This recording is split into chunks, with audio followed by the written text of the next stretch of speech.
Everything you believe about yourself was installed before you had the cognitive capacity to refuse it. And the system that installed it is still running. What if the most powerful control system in history never called itself control? There is a technology older than writing, older than any institution you were taught to trust, that has been shaping human belief with the precision modern behavioral science is only beginning to map. It does not announce itself. It does not require your agreement. It requires only one thing: your presence inside an environment it designed. That is not a metaphor. That is the documented operational logic of symbolic systems that anthropologists, historians, and cognitive researchers have been piecing together across decades of cross-cultural study. And what they found is something that the people who built those systems understood long before the academic vocabulary existed to describe it. The human nervous system does not evaluate symbols. It responds to them. Before language, before logic,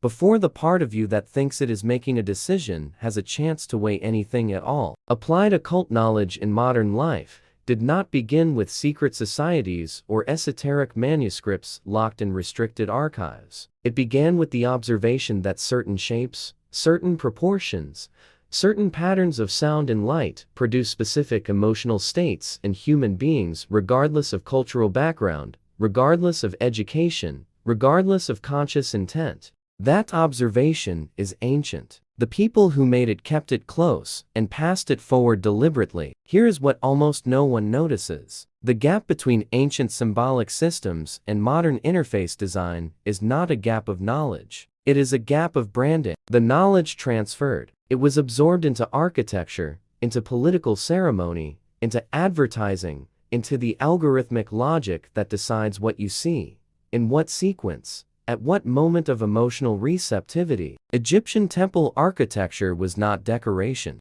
Every proportion, every threshold, every shift in ceiling height, every transition from exterior light to interior shadow was calculated to produce a specific state in the visitor before they reached the inner sanctum. Reverence before understanding. Submission before choice. The effect did not depend on the visitor knowing what was happening. It depended on the nervous system doing what nervous systems do when exposed to specific patterns of space and light. That principle did not die with ancient Egypt. It evolved, and the institutions that carried it forward were not always the ones you would expect. If this kind of investigation speaks to you, subscribe so you do not miss what comes next. How symbolic environments install beliefs without asking permission. Medieval European cathedrals are one of the most thoroughly documented examples of deliberate symbolic engineering in human history, and almost no one ever discusses them in those terms. The architects who designed them were not simply building places of worship. They were building machines. Machines for producing specific psychological states in people who entered them carrying whatever private doubts, fears, or resistances they had arrived with. The height of the nave was not aesthetic preference. Extreme vertical space produces a measurable physiological response, a reduction in the sense of individual scale, a shift in emotional state toward something that medieval theologians called awe and modern psychologists call ego dissolution. The stained glass was not ornamental. Filtered colored light at specific frequencies alters attentional states and lowers the threshold for emotional absorption. The acoustic design amplified certain frequencies and dampened others to produce a quality of sound that the human nervous system does not experience as architecture. It experiences it as presence. None of the people who walked into those cathedrals consented to any of that. They were not asked. Consent was not the relevant category. Hidden power operating in visible structures does not need consent. It needs exposure and repetition over time. This is where the pattern breaks open. The same structural logic, the deliberate manipulation of space, light, sound, proportion, and symbolic iconography to produce specific emotional states in visitors, was not unique to Christian Europe. It appears with remarkable consistency in the initiatory temples of ancient Greece, in the design of Mesoamerican ceremonial centers, in the spatial organization of Buddhist monasteries built centuries before any of those traditions had contact with each other. The convergence is not coincidental. It reflects independent discoveries of the same underlying fact about human neurology. And that fact is this: belief is not primarily formed through argument. It is formed through repeated exposure to symbolic environments that carry preloaded emotional associations. You do not need to persuade someone if you can control the symbolic environment they inhabit long enough. Ancient symbols with measurable influence on behavior were never just spiritual artifacts. They were delivery mechanisms for psychological states that bypassed rational evaluation entirely. That function did not disappear when the candlelight was replaced by screen glow. Drop a comment if this has ever crossed your mind. You might be more aware than you think. Why the architecture of modern influence was built on an occult foundation. In 1928, Edward Bernays published a book called Propaganda, in which he described, with unusual candor, the mechanisms by which public opinion could be systematically shaped without the public being aware of the shaping. He called the people who did this work the invisible government. He considered it a necessary function of modern democratic society, and the techniques he outlined drew directly from his understanding of crowd psychology, unconscious motivation, and what he described as the engineering of consent. Bernays was not working from a vacuum. He was synthesizing insights that had been circulating in occult and esoteric circles for decades, filtered through his uncle Sigmund Freud's clinical work on the unconscious, and applying them to the management of mass behavior in an industrialized society. Invisible symbolic control over human decisions did not enter the modern world through psychology departments or marketing agencies. It entered through a transfer of knowledge that moved across the boundary between esoteric tradition and secular practice during the late 19th and early 20th centuries,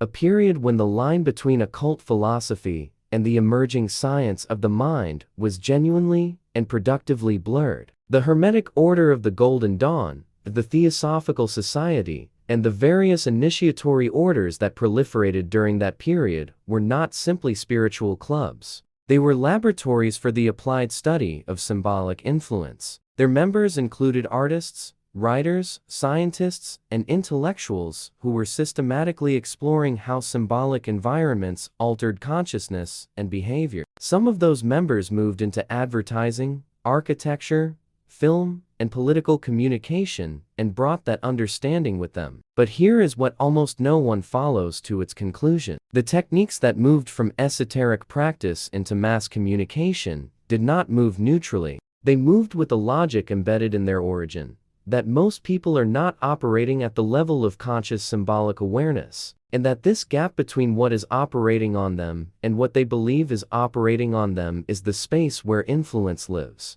Arcane secrets decoded through pattern recognition is not a mystical concept. It is a practical skill, and the people who built the symbolic environments you inhabit daily developed that skill long before you were born. If this is shifting something for you, the like button tells the algorithm this conversation matters. It keeps this kind of content alive.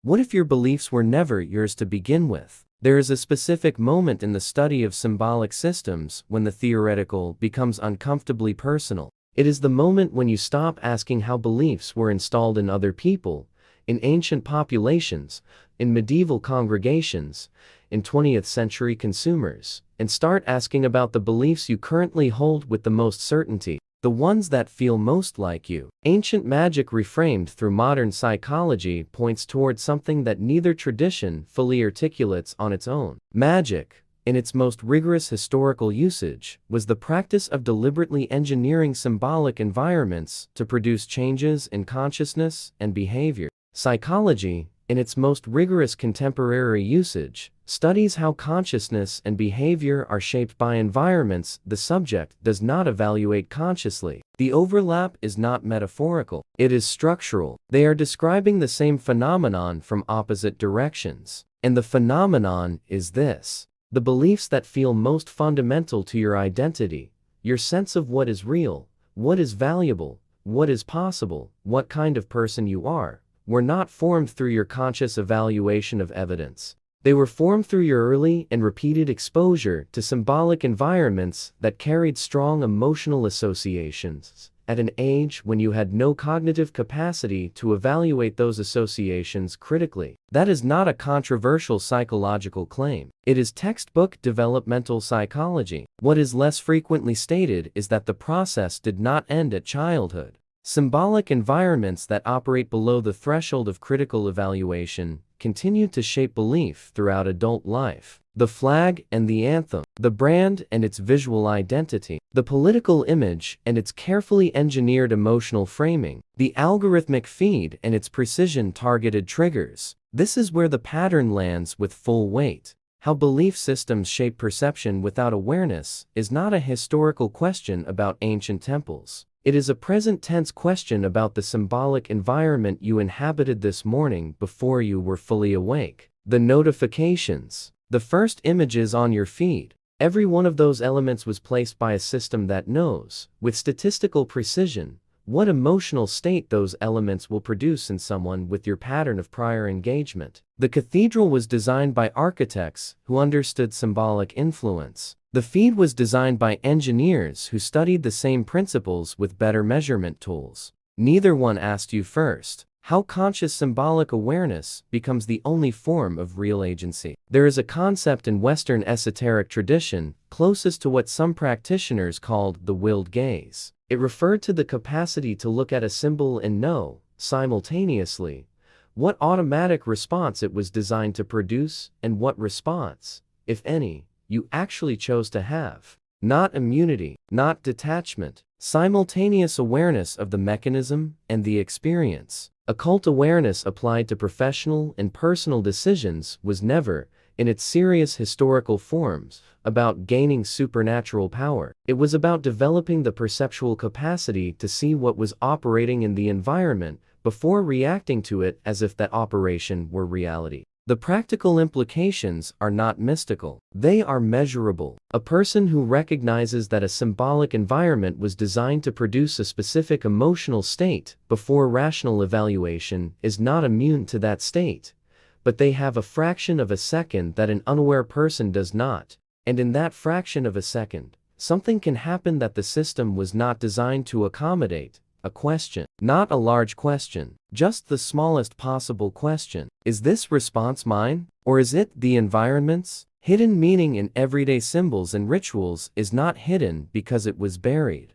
It is hidden because the symbolic layer of human experience is one that modern education almost entirely ignores. We are taught to read text. We are not taught to read the symbolic environments we inhabit. That asymmetry is not neutral. It benefits the people who design those environments. Conscious witchcraft as a system of symbolic power, stripped of theatrical associations, is a practice of perceptual training. Learning to see the symbol before responding. Learning to identify the emotional state a designed environment is producing, and to distinguish that state from one you would have arrived at independently. The person who cannot see the symbolic environment they are inside is, for all practical purposes, inside a spell. The person who can see it is not free of it, but they are operating at a different level of the same system. That difference is not magic. It is attention. If this opens something in you, subscribe to the channel. Turn on the bell so you don't miss the next investigation. And tell me in the comments,